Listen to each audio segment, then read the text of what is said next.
देखिए, सम्राट चौधरी का डिप्टी सीएम बनना उस तरीके से समझ लीजिए जैसे लोग बाग विपक्ष आरोप लगाता है कि भारतीय जनता पार्टी के अंदर अपराधी आते हैं और अपराधियों को वॉशिंग मशीन में धुल करके एक सफेद पोश नेता बना करके उनको पेश कर दिया जाता है। इसी तरीके से बिल्कुल बिहार में सम्राट चौधरी का मामला है। सम्राट चौधरी को उतारना, सम्राट चौधरी को डिप्टी सीएम बनाना इनकी पोलपट्टी खोल रहा है। और सीधी बात यह है कि इनकी जो अंतरकलह है, आपस का जो इनका मनमुटाव है, वो सामने नहीं आ रहा है लोगों के। वरना तो अगर इनका अंतरकलह सिमट चुका होता, इनकी अगर आपस में सहमति बन गई होती, तो फिर नीतीश कुमार को क्यों नहीं इन्होंने चेहरा घोषित कर दिया मुख्यमंत्री का? नीतीश कुमार कहीं ना कहीं तो सामने आ रहा है, कहीं ना कहीं इनके मन में खोट है और आपस में ही इनके अंदर गुटबाजी है। और वो गुटबाजी इतनी ज्यादा है कि ये किसी भी तरीके से सत्ता हथियाना चाहते हैं। बिहार के विकास की बात नहीं हो रही है, सिर्फ सम्राट चौधरी की बात हो रही है, नीतीश कुमार की बात हो रही है, भारतीय जनता पार्टी की बात हो रही है, मोदी जी हो रहे हैं चारों तरफ और पूरी कैबिनेट। साथियों, आप सभी का स्वागत है हमारे चैनल पे। शादाब रिजवी जी, आपका भी स्वागत है। बहुत बहुत धन्यवाद पत्रकार महोदय। शादाब रिजवी जी, कांग्रेस प्रेस कॉन्फ्रेंस की है और सम्राट चौधरी पर क्या बातें चल रही हैं? देखिए, सम्राट चौधरी पर प्रेस कॉन्फ्रेंस हो रही है या सम्राट चौधरी का जिक्र बिहार चुनाव में ज्यादा आ रहा है जी, वो इसलिए है क्योंकि सम्राट चौधरी अपनी खुद की ओछी मानसिकता को लोगों के सामने रख रहे हैं। दूसरी बात, सम्राट चौधरी एक नाम न बन करके एक मीम बन चुका है। लोग बाग मजाक बना रहे हैं। जिस तरीके से उन्होंने कहा कि मेरी विदेश से डिग्री आई है, फिर उसके बाद उनका भी खुलासा हुआ कि उनकी जो अपनी जन्म की तारीख है वो भी कई साल बढ़ जाती है, कभी दूसरी उनकी डेट ऑफ बर्थ की के सर्टिफिकेट आते हैं तो उसमें घट जाती है। तो इस तरीके की सारी बातें सामने आ रही हैं। दूसरी बात, उनके नाम को लेकर चर्चा हो रही है। पहले उनका कुछ और नाम था, अब उनका कुछ और नाम है। तो सम्राट चौधरी की जन्म की तारीख भी अलग है, सम्राट चौधरी के नाम भी अलग हैं। सम्राट चौधरी बता रहे हैं कि वो डिग्रियां वहां से लेकर के आए हैं विदेश से, उनकी डिग्रियां भी फर्जी साबित हो गई है और उन्हीं के मुख से हुई है। तो वो शब्द नहीं बोल पा रहे हैं। सम्राट चौधरी जी बिहार के चुनाव में बहरूपिये के तौर पे आए हैं क्या?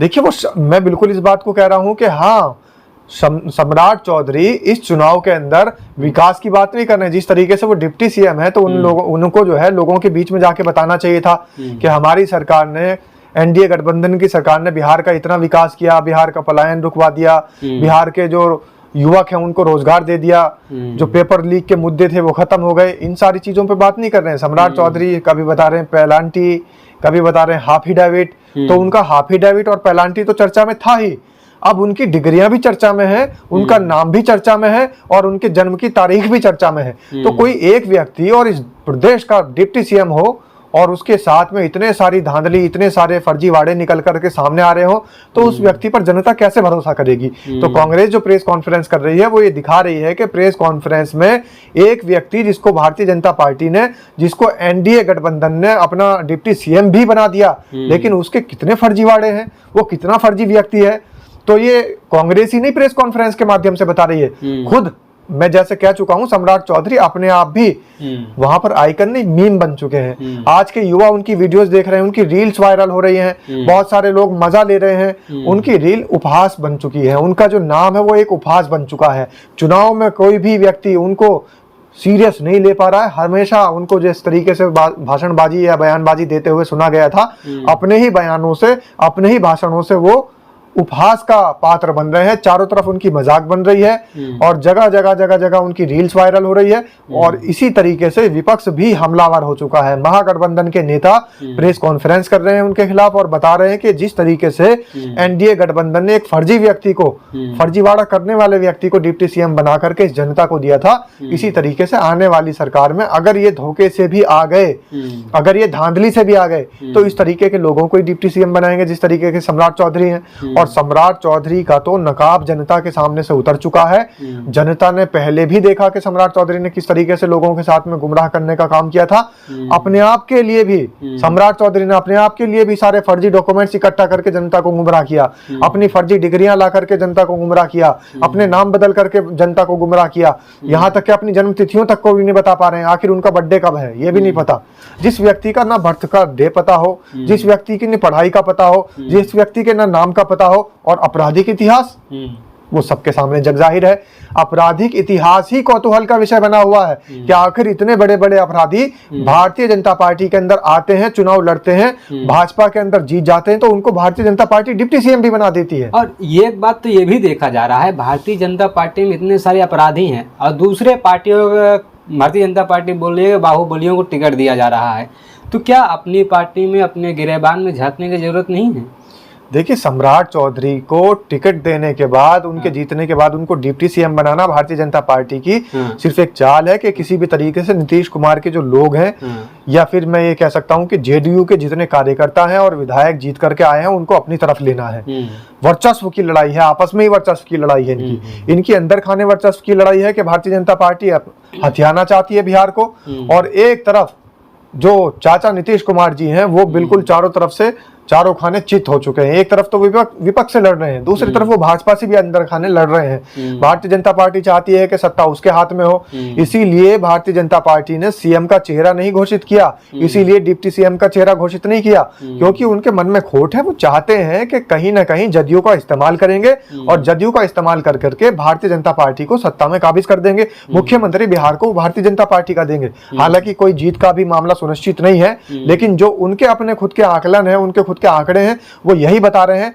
जिस तरीके से उन्होंने सीएम का चेहरा अब तक नहीं घोषित किया, जिस तरीके से उन्होंने कोई नेता का डिप्टी, कहीं ना कहीं वो नीतीश कुमार को नहीं चाहते हैं कि वो मुख्यमंत्री बने दोबारा से बिहार के, या तीसरी बार बिहार चुनाव में जब 1-2 मिनट के लिए मान लीजिए सम्राट चौधरी मुख्यमंत्री बन जा रहे हैं जी, तो सम्राट चौधरी एक अनपढ़, गवार और जाहिल किस्म के, देखिए सम्राट चौधरी का डिप्टी सीएम बनना उस तरीके से समझ लीजिए जैसे लोग बाग विपक्ष आरोप लगाता है कि भारतीय जनता पार्टी के अंदर अपराधी आते हैं और अपराधियों को वॉशिंग मशीन में धुल करके एक सफेद पोश नेता बना करके उनको पेश कर दिया जाता है।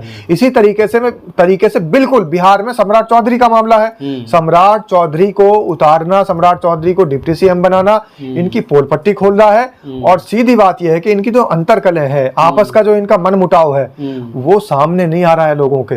वरना तो अगर इनका अंतरकलह सिमट चुका होता, इनकी अगर आपस में सहमति बन गई होती, तो फिर नीतीश कुमार को क्यों नहीं इन्होंने चेहरा घोषित कर दिया मुख्यमंत्री का? नीतीश कुमार कहीं ना कहीं तो सामने आ रहा है, कहीं ना कहीं इनके मन में खोट है और आपस में ही इनके अंदर गुटबाजी है। और वो गुटबाजी इतनी ज्यादा है कि ये किसी भी तरीके से सत्ता हथियाना चाहते हैं।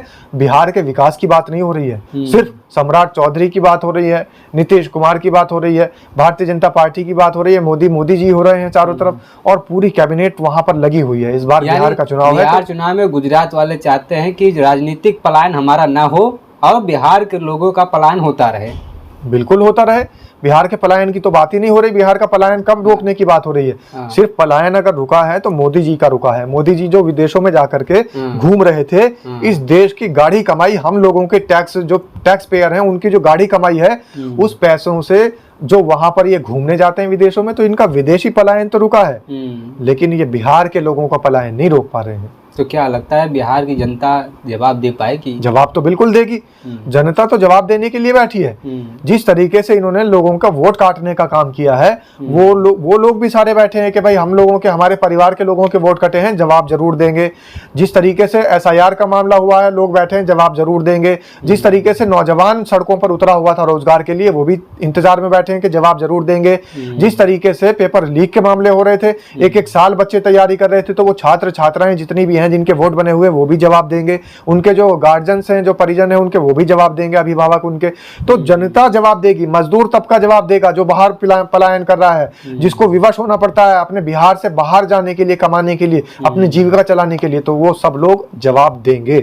चलिए ठीक है, बिहार की जनता पे छोड़ देते हैं, बिहार की जनता किसको जवाब देगी। अब बस चुनाव का निर्णय का इंतजार करना पड़ेगा। बहुत बहुत धन्यवाद जुड़ने के लिए। धन्यवाद।